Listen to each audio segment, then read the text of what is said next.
If you woke up tomorrow as your Minecraft character, what's the first thing you'd do? Would you sprint jump everywhere like a clown on caffeine? Or would you actually start building a world you could live in? Would you put down a real highway system, minecart routes, trailways, horse paths linking every corner of your world? Would you set up ender pearl vendors at major hubs? Would you build food stands that actually feed you on long trips? Would you design the kind of infrastructure a real person would depend on? And that's the whole point of this series. I'm not just building bases. I'm building a world that feeds you, guides you, and protects you. And a world that most importantly, feels alive.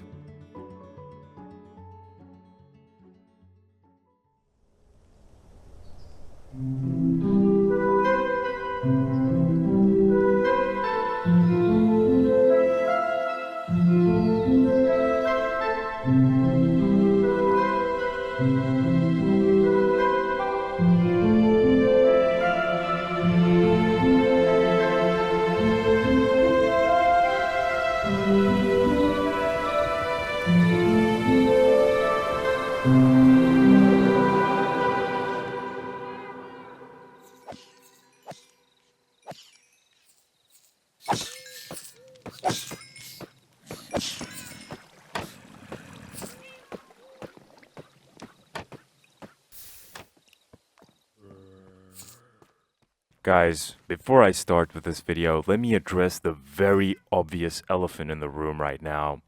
I know, it seems very different, but I have 54 levels right now. I have been doing some XP farming and I farmed up all the way to 54 levels. Isn't that amazing, guys? There's just something so satisfying about having a high level. I don't know why. This is probably not a high level, but you know, it's always nice having a nice sort of like high number at your XP bar. I don't know, something about it just feels so satisfying to me. And speaking of 54, guess what episode we're on?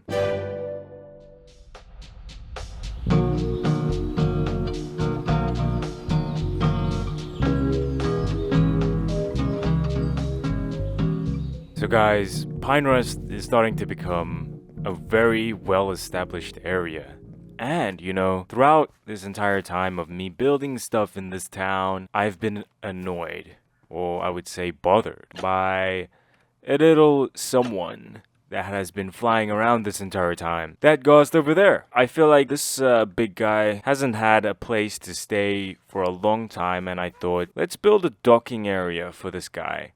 And I thought the best place to do that would be over here. So what if there was a pathway that went all the way down here, and then there was a docking station for that big guy over there? I thought maybe this makes sense, practically speaking. You know, there's no air traffic at all, so it makes sense. So I think I would build something here. I'm gonna give it a very woody feel, a very rustic feeling. I'm gonna use a lot of spruce for this build. Yeah, let's build it. But before we build that, guys, I'm gonna have to chop down a lot of spruce trees. So let's get to doing that first.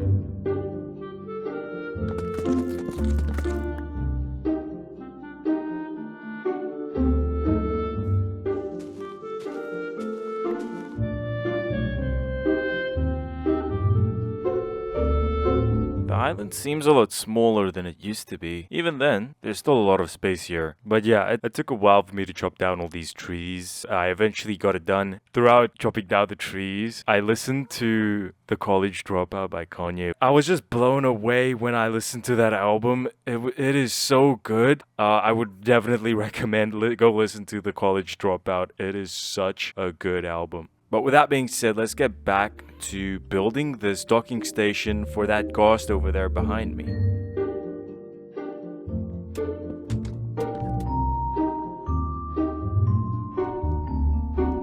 This big guy over here finally has a home. We have finally built it. Look at this. And also I'll build some of this, but I'll show you guys that later. But look at this. I can just go down here and dock into this area. Just gotta line it up.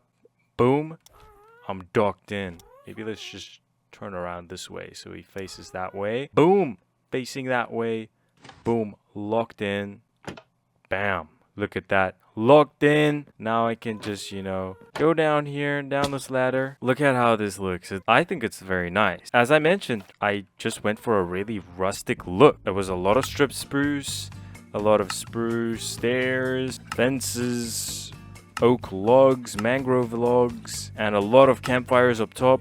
And you can see the cool trick I did up there is I used leads that connect to a rabbit. I use rabbits because they don't make noise. Looks like some sort of structural support thing. I like it when there's like ropes and builds. As you can tell, I like using ropes over there as well, So yeah, I've built like a path that just goes down here and leads to this area. So now we finally have a docking area for this ghast. But there's another thing I built here. I built a bit of like a rocky seashore here, guys. Look at this. Could probably get a bit of view from up here. Look at this, guys. I built like a rocky seashore. Don't mind that endermite over there.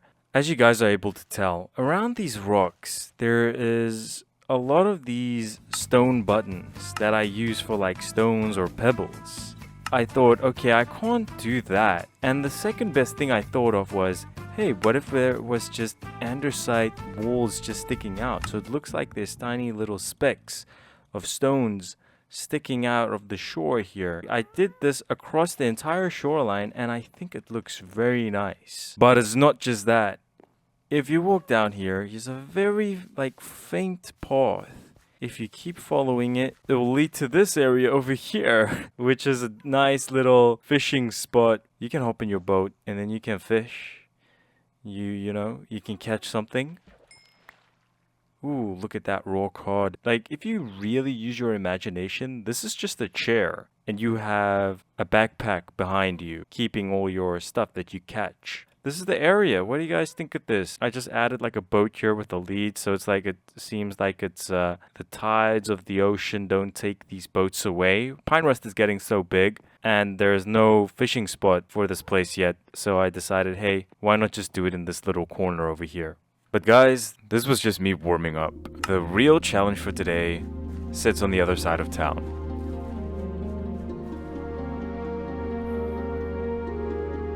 This skyline is way too empty.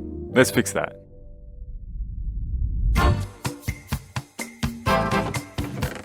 Pinerust has grown a ton, but the skyline still has a massive void in it. An empty pocket that just throws the whole balance off. So I walked out, way out, to get a real look.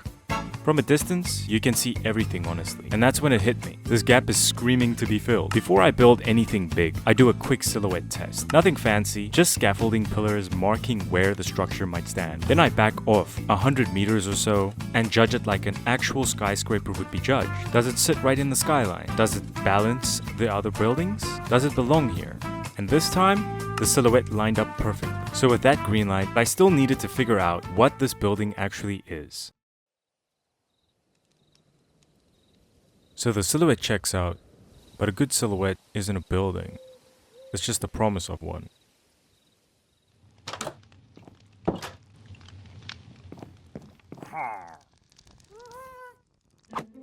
To actually fill that skyline gap, I needed something with presence. Something tall enough to matter, but unique enough to not blend in. So I did what every builder pretending to be an architect does. I went reference hunting. I started scrolling through Pinterest, just looking for that one shape that clicks. And then I saw it.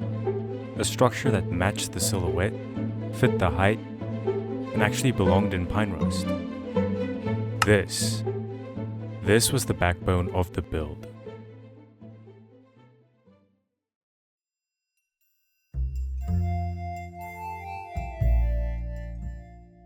I have finally decided on the blocks that I'm going to be choosing for today's build. So, the base that we see at the bottom part of this building is a very rough tan-ish tone. So, I try to imitate that through having a bit of a shading effect for that color. The color is mainly like this dripstone block or this light gray terracotta. If you want to build to look a bit more realistic, you do the shading. The next part, which is the first floor of the building, it has like a orange-ish look to it. So the blocks I decided was orange terracotta, of course, and then acacia planks coupled with raw copper blocks. That is a very underrated block. And then there's transitions to jungle planks, which then transitions into like a slightly weathered copper block. I think this is the perfect block palette to use for that section of the build. So yeah, this is what I've decided on. And next, the most important part of the build, the entire, I would say the body of this build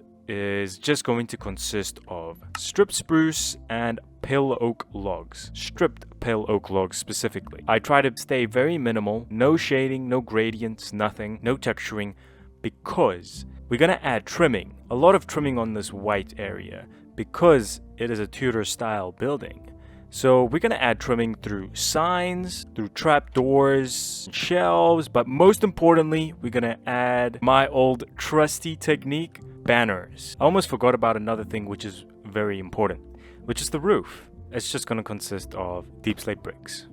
So yeah guys, this is all the blocks I'm gonna be using. A lot of them are gonna be easy to farm, like this over here. This is gonna be easy to get. I think I already have enough of all of these, but the one thing, well actually the two things that's gonna maybe be hard is going to be the dried brain coral, because I haven't traveled out into any reef biomes. I haven't seen any in my world yet, to be honest. So that's gonna be a bit of a challenge, but I don't think it's gonna be much of a challenge. It's gonna be more relaxing to mine this. Dripstone block. I have a dripstone farm, but it is not that fast. So that means I'm gonna have to go to a dripstone cave and mine these stuff. We all know how good I am at caving. I'm like a professional, I barely die. But this time it's a bit different because I got 55 levels, which means I cannot die.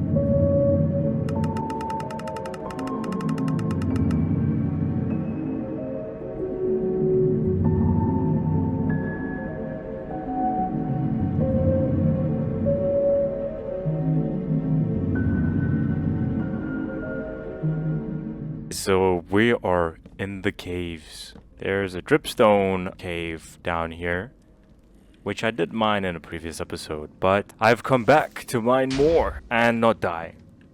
Bam, one tap. I just love a Smite 5 axe. You just, boom, you just one tap them. No need for a critical hit. Alright. Oh damn. We got zombies. We got zombies. This is a dripstone cave I found. I would probably have to light this up first if I want to feel a bit safer mining some dripstone. So that is what I'm going to be doing. Let's just see how big this cave is really. Oh! Caving is not good for my cortisol. Oh! You guys just emerged from the darkness like that? Wait, 360. Oh, wait. Oh. Oh! What the?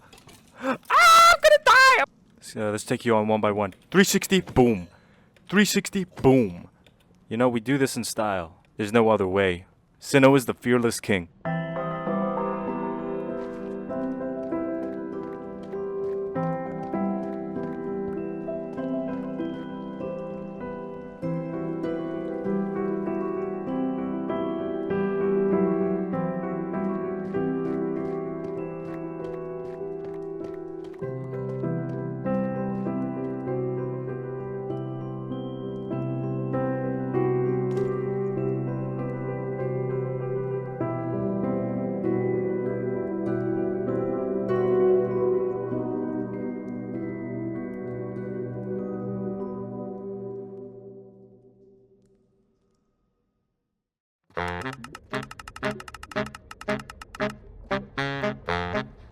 So I needed brain coral. Just brain coral. Nothing crazy. But this reef was small. Like annoyingly small. So I thought, you know what? I'm already here. I might as well just mine the whole thing. Did I need all of it? No. Did I do it anyway? Yes.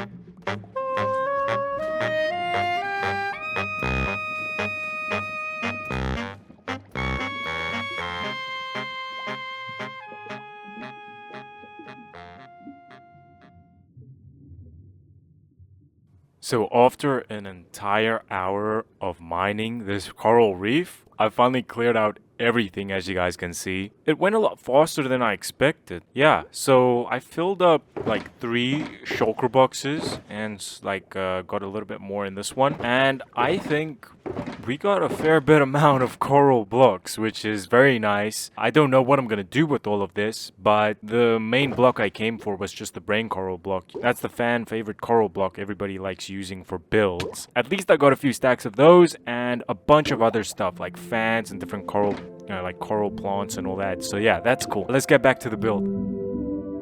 And with all the materials finally collected, everything I needed to bring the skyline to life was in my inventory. No more planning, no more scouting. Now, it's time to build.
So after an entire afternoon, I have finally finished the build, and I really just want to start here at the forest so that you guys can just take it in as we walk. As we walk into Pinerust over here, look at this.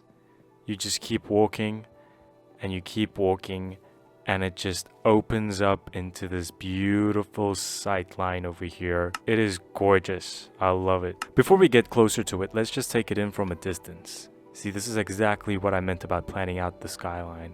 And you see the scaffolding pillar went up there, scaffolding pillar up there.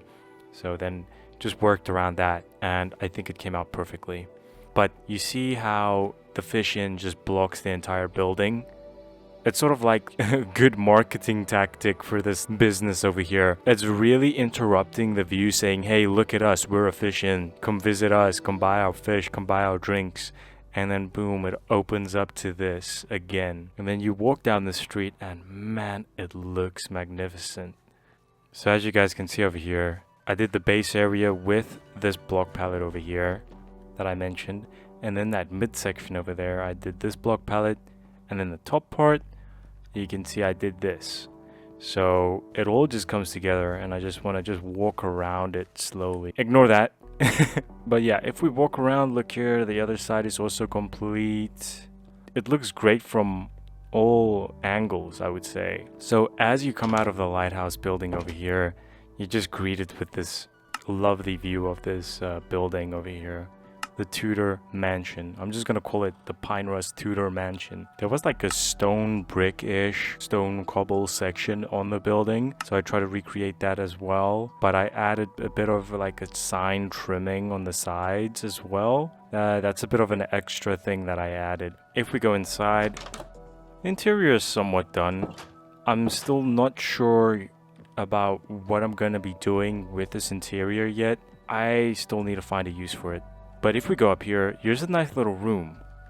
And you can open one of these doors and look out to this lovely view of the forest, which is very nice. And then over here on the bridge area, you can open this window up and then you can see very far out. This is the north part, which is the small part of the building. You can also open up windows here. You can open up windows. You can open up all the windows and then it feels like there's a lot more light in this area. So yeah, guys, this is how the build looks. Man, I really love the detail I've put into this thing. It is amazing. I think I'm going to make a road that goes this way around and then there will be an entrance over there to this building. The only problem is I have no idea what to do with this like open space over here. It is completely empty and I can't put anything that is like tall because then it's gonna block the sight line of this logs building and the Tudor Mansion. So I'm really puzzled on what I should do here. I was considering doing a water canal that goes in here, and it makes sense. Then they can like export the wood that gets chopped in the forest. Yeah guys, that's just an idea. I'm curious to hear what would you guys think would work in this area here. It can't be anything that blocks the sight line, but at the same time it can't be empty. You know what I mean? Guys, I'm so hungry, man. If only there was some food I could replenish myself with. Maybe a food with a lot of saturation. Oh, look at this! So yeah, guys. I thought to myself, I really like the saturation stew. I thought I might as well just have a contraption throughout my world where I can just press a button and then it gives me a suspicious stew. But then I have a bowl in my hand, and that is pretty inconvenient. Then I created a system where you can just drop the bowl back into the mechanism and then it feeds it again. When I tried to design this thing, I really overcomplicated it, and it was actually less complicated than I thought. I thought I would have to make a huge redstone mechanism contraption thing and wiring behind all of this, but it is simply just a hopper that feeds into a crafter. There's a button, and if you press this button, it will activate this. It is as simple as it gets. It is the simplest thing, and it is so amazing. And the nice thing about saturation stew is you can fill up your saturation whenever. You don't have to wait until your hunger bar is empty. So I am still convinced that this is the best food in Minecraft. I'm really going to be building a lot of these in the future, just throughout my world. That will make me interact a lot more with the world. This is just perfect. Like, look at this. Boom, and just throw it there. It is amazing. I love it. Now that the build's finally done, and with a few extra details sprinkled around Pinerust, the place now feels more alive.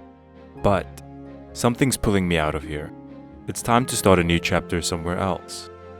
So I packed my shulkers, headed over to the XP farm to fix my tools, and while everything is mending, let me read a comment or two before I leave.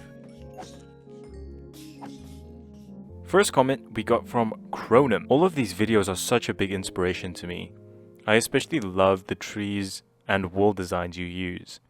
Would you ever be open to making tutorials on some of your favorite design elements? This is a very good question because I have received plenty of comments of people asking, share your design, your thought process, or some tips or some tricks on how you build. And I was thinking I might include content that is like that, maybe as segments in my Let's Play videos. It will feel more natural to do that instead of just doing a standalone video. Alright, let's read the next comment. Next comment we got from Motion Prime. Alright bro, how did you get this good at building? I think I always had a vision in my head of how I wanted to build. I never actively tried to get better at building. I just saw stuff and I was like, man, I gotta make this build look good, and I just did it in my best way possible. But I think at this point, a lot of it is just intuitive. I think that's also what makes it hard for me to explain how I come up with things, because a lot of times it's just intuitive. I think the most important thing is just developing good taste. That's all. And the way you do that is by scrolling through Pinterest, looking at a bunch of art, just exposing yourself to more things. The more exposure, the more taste. Alright, we got the last comment from TB Tom. I was in awe when I saw your copper golem painting, and also the conveyor belt thing was pretty cool. Every time I tune into one of your videos, it's got such a cozy vibe. Almost always got a hot chocolate with me. You know what, TB Tom, he's onto something. You know, I think that is the way to watch a Sinnoh video. TB Tom knows what's up.